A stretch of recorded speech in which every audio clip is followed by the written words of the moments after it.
This video gets into something that is really important to my practice, being an American, and that's the difference between the Rider-Waite-Smith deck and the Marseille deck. In the US, the Rider-Waite-Smith has become the standard. In most of the rest of the world, the Marseille deck is still, I don't want to say more common, but much better known than the Waite-Smith deck. The Marseille is at least 500 years old in one version or another. The version that the most prominent printer of the Marseille deck, Lo Scarabeo, tends to use is based on the Convert printing. But over those 500 years, a lot of different versions of the Marseille deck were made by different printers in different places, from Italy to France to Switzerland. It was a common gaming deck for people all throughout Europe. Whereas the Rider-Waite-Smith deck was published in 1907, both Arthur Edward White and Pamela Colman Smith were members of an occult lodge called the Hermetic Order of the Golden Dawn. And there are decks that lodge was using as part of their magic and ritual, and for their own purposes in divination, that packed in all the correspondences that they made between spiritual symbols. So they were combining concepts from tarot as they had been developed from the late 1700s up to the early 1900s. From tarot to astrology to Kabbalah, spirituality from all around the world. They were trying to get all that information into one deck that reflected the way that their occult practice presented the world and how to do magic. But the Marseille deck is really the original model for tarot. And I say original not to mean that it is the very first deck that anybody played the games related to tarot with, but it's the one that was made most popular because it was most commonly printed, and it is the model that the occultists used and looked at first when they were trying to figure out what it might have to do with the wider world of spirituality. So, to talk generally about the differences between these decks, one thing that people notice immediately is that the Marseille deck utilizes pips in the minor cards, whereas Pamela Colman Smith drew fully illustrated characters on just about every single one of her minor arcana cards. So whereas the Marseille was really designed so that if you had a hand of cards fanned out and were deciding which one to play, it'd be really easy to figure out which one was which so that you could make the play you wanted to. Whereas Smith was much more concerned with getting across some aspects of the occult meanings that the Hermetic Order of the Golden Dawn were defining these cards with. So in this case, she definitely uses an inspiration of the Two of Coins for her design in the Two of Coins. But the character, the way he is positioned, the implied motion of the coins there, it has a much more specific route for interpretation than what you get with these two coins. So this is one of the biggest differences in the decks, in that when somebody is using the Smith deck to do a tarot reading, they tend to look very intently at these pictures and think a lot about what the character in the picture is doing and what that may mean for the person getting the reading. Whereas if you are using the Marseille deck to interpret events in somebody's life, you've got to combine more abstract factors. So with coins, you are thinking about the element of earth, material needs, things that feel heavy and may relate to finances, as well as the number and everything that could imply abstractly in a person's mind. When you have two of something, when two people are having a conversation, what all does that carry as far as meaning goes? So this is one of the biggest differences between the decks. The Smith lends itself more to a concrete interpretation of what's going on in this picture, whereas the Marseille lends itself to a much wider, abstract set of possibilities about how the concepts captured in the card might affect a person's life, might be manifesting in that person's life. And just to show that, Pamela Colman Smith, as she was designing her deck, she used a lot of older decks for inspiration, not just the Convert Marseille design. She looked at the old Solabusca deck. There are plate illustrations in books that are sometimes related to tarot illustrations and the way that those developed. She was looking at all of that stuff in museums in order to design her deck. Though it's fair to say that scholars today have produced more access to the context around where those images were coming from than Smith had access to at the time. So we see here that she took this general pattern of the three of coins and places it up here in the fresco that we could assume these characters are working on and discussing.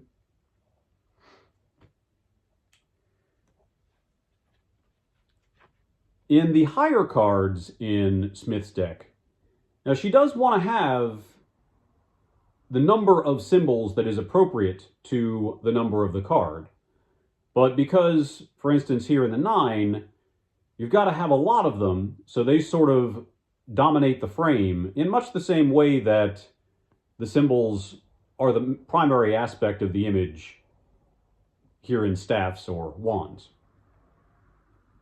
Though I do note that there is a lot more white space in a lot of Smith's drawings than you would typically find on a playing card.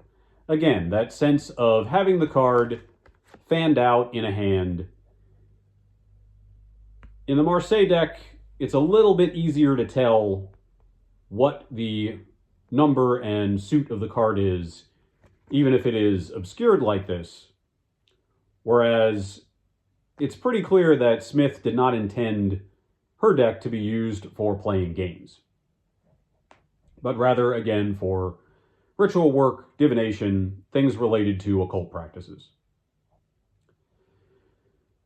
Because reading the Smith deck relates almost instantaneously to the image on each card, there are implications of positivity, negativity, good or bad situations that the characters seem to be placed in her deck. Whereas in the Marseille deck, because you are working more with abstract images, it removes that instant association of this is bad, this is good. In a lot of ways, reading with the Marseille deck is less stressful than reading with the Smith deck, because the person that you're reading for is not immediately making assumptions about what the card means, but they have to give you a chance to interpret the card, think about them, allow it to reflect a little bit on what is actually going on in their mind and in their life before they instantly associate a meaning with it. And I like that sense of taking a moment to reflect and dig into the multiple meanings of the card, rather than just looking at this and thinking, oh my goodness, is that me? And we get a similar sense even later in the Suit of Swords, because in Smith's images, the late swords all seem pretty disastrous. This one clearly looks problematic for whoever it is being stabbed by these 10 swords, whereas the two swords coming together in the Marseille 10 of Swords tells a very different story about what this might mean for somebody in their life. It's much less dire, and there are a lot of positive possibilities in the way that those swords are crossed. They may imply a kind of conflict, but not necessarily one that will lead to death. When we look at the court cards in the respective decks, we see another significant difference in that in these cards that classically have people in them, the courts and the major arcana, Smith packs a lot of particular symbols into her paintings.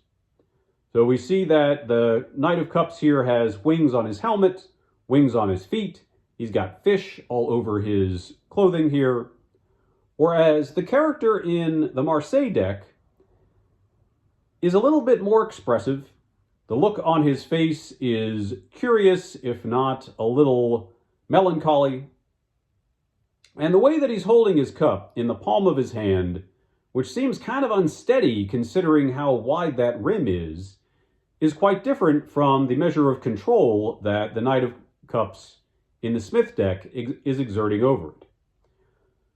So we're introduced here to the idea that Smith was using a lot of symbols, and this was part of Arthur White's design too.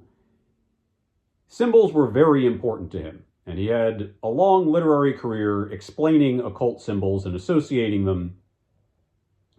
He was trying to put as much of that into the tarot deck he was designing with Smith as he could. Whereas in the Marseille deck, there are some symbols in this image, but getting meaning out of it has a lot more to do with reflecting on the moment of the illustration. What kind of person do you see? What would they have to say to you? What do their concerns seem to be? And this is going to draw a little bit more personal information out of somebody that you're reading for, rather than, why do you think this guy has fish on his clothes? That's going to require some more steps to get to something personal. And we see a continuance of that as we look at the majors. When we see the Magician here as number 1 in the Smith deck, it's a person who is able to actualize things. They've got these rather representative looking symbols of the 4 suits. They seem to know what to do with them. They've got all this growth and flowers going on below them. This is a person who has a great deal of capability and control. Whereas if you look at this character, Le Battleur, the word is much closer to juggler than it is to magician. At least street performer is implied. And the character here is looking down and is sort of maybe gazing out over his audience, thinking about how much he could possibly stand to make from his performance, considering the lessons that he learned that turned him into this professional. And the objects that he has to work with here are very common everyday items. So we see the powerful occult influence that this deck grew out of, and the more day-to-day popular imagery that comes out of the Marseille deck. And at least for me, this has given me more opportunities to tell stories utilizing the images here in the Marseille deck, and draw the person that I'm reading for into those stories. Whereas usually, when somebody's reading with the Smith deck, they're going to say, all right, well, that's you. You're the magician. You have everything that you need, and you know how to use it. A much more pointed interpretation that offers less wiggle room about what is going on in this image and how it may affect the person being read for. And I'm not saying that everybody interprets this card or the Smith deck in that way, but it is very common, and it is what a lot of books are going to direct you toward in the way that they talk about the major cards. Now, some of these cards are very much the same from one deck to the other. The Hermit is an excellent example.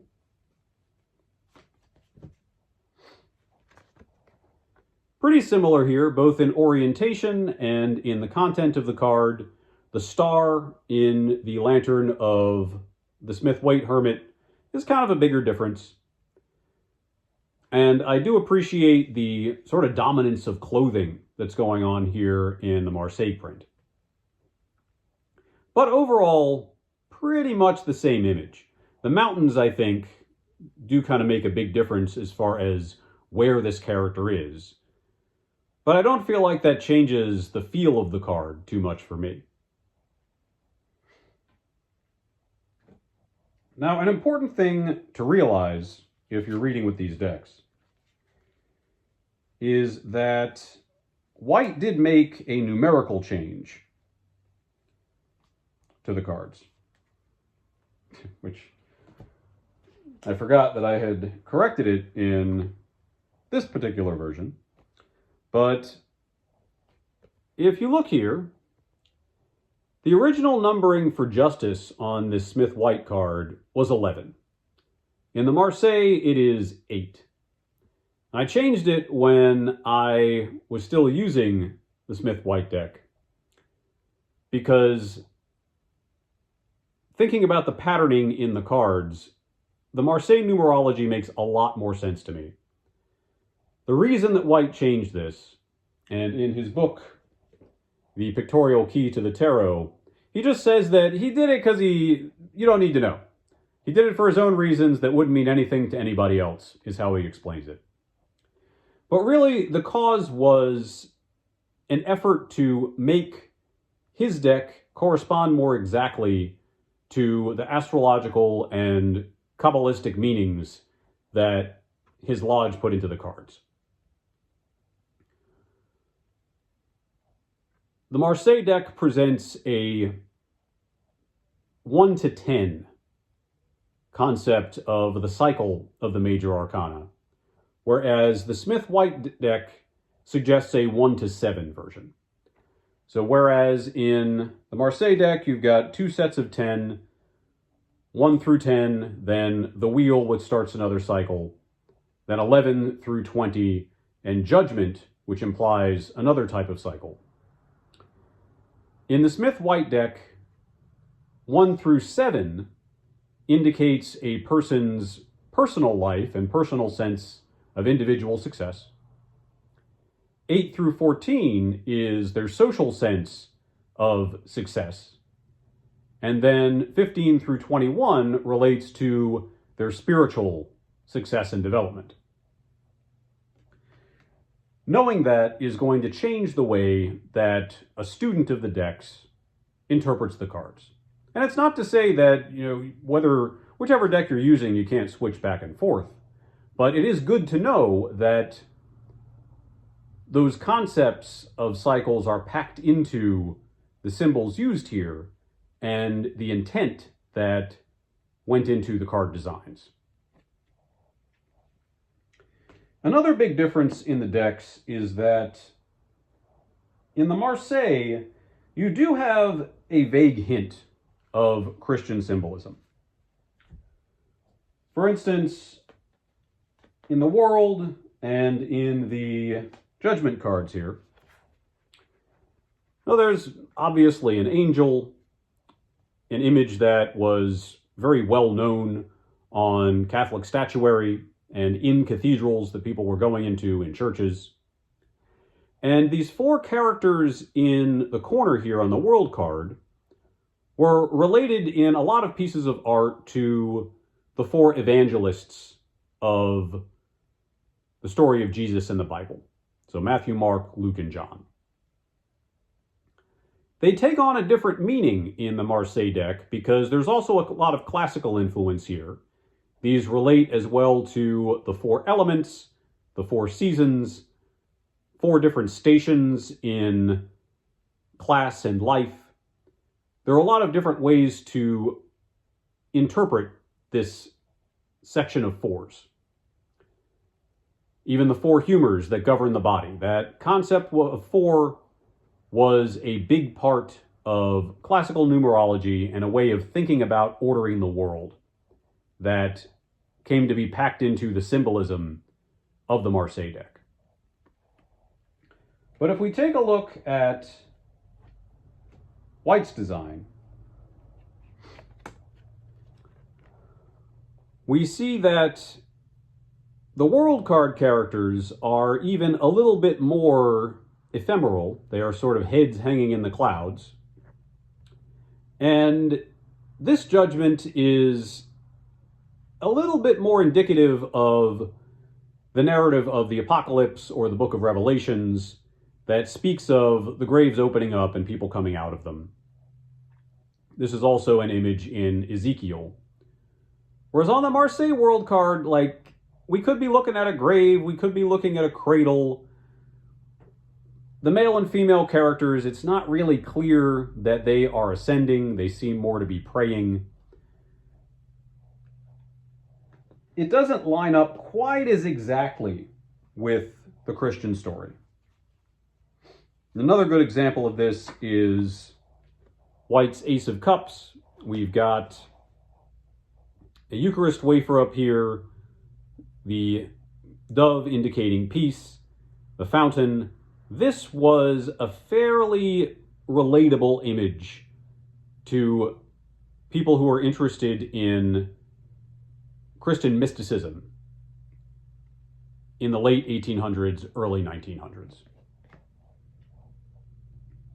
And Waite was very much enthralled by the potential of Christian mysticism. It was really important to him to incorporate that into his occult viewpoint and symbiology.